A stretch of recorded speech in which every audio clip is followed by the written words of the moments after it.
Hey, what's up guys, this is Tone here, and I wanted to make a quick video because I haven't uploaded in a minute, and this idea has kind of been bouncing around my head.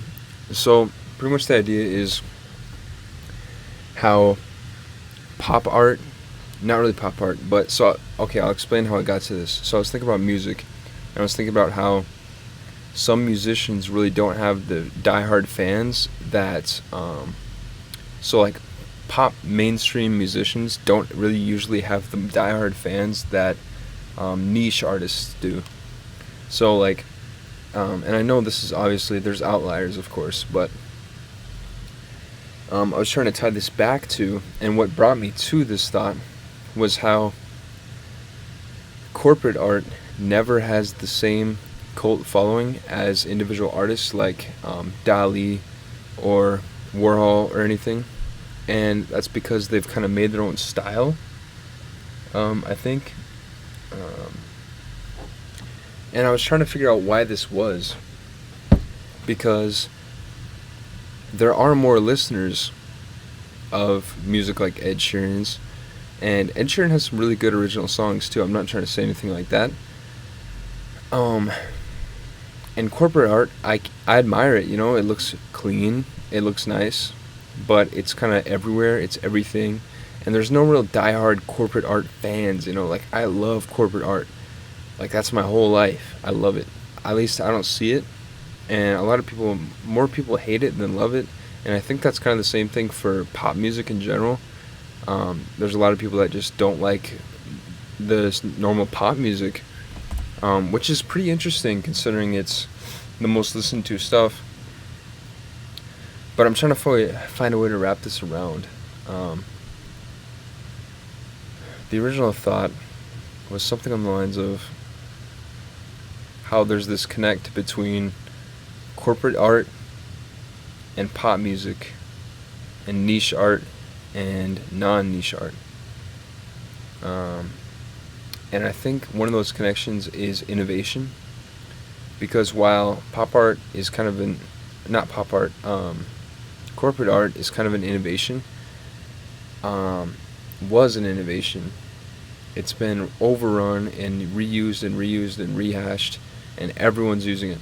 So it's kind of the same way as a lot of pop music goes off the sort of like EDM or acoustic guitar or sort of rock vibe, which those are three different genres, but they all kind of like, they dibble here, they dabble there, they dibble here.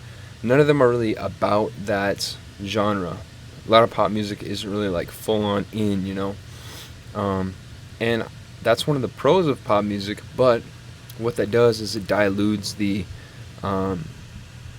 music. So for example, Playboi Carti, his last album was full on hardcore punk, and there's no denying it's punk. Like, it's punk all the way through.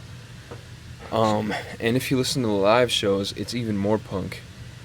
Just like El Salvador Dali, his art is surrealist 100%. There's no denying it's surrealist. It's just the way it is, it's hardcore.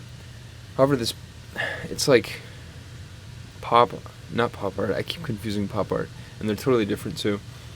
But corporate art, it's kind of abstract, it's kind of impressionist, it's kind of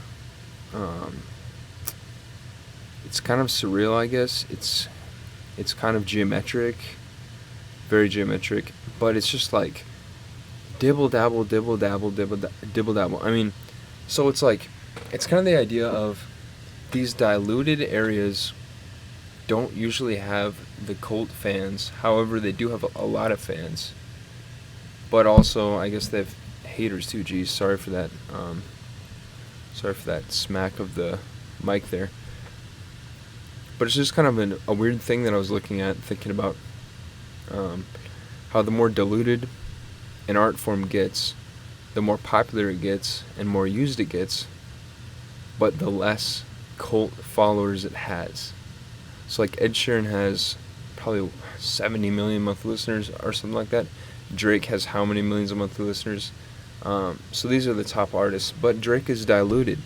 He's UK rap, he's he's every type of rap, and he's every type of R&B, and he's multiple types of pop. I mean, he's everything. So there's a reason he's that big. But also, I mean, I don't know any diehard Drake fans. I don't know a single diehard Drake fan. And I mean, it's not a bad thing to dabble around. You know, it's a good thing, I think. But it's just an interesting correlation. I don't think there's one better. I don't think there's one worse. And of course, they both have overlapping things, like, you know, Playboi Carti samples rap and rock. So it's two things. So it's just, what I'm trying to say here is, it's an interesting connection that I'm seeing between art and music.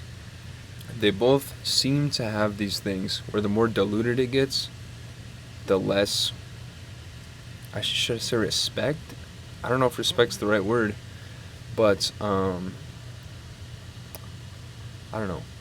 It's still an early thought, but it was just kind of an interesting thing I was thinking about. So yeah.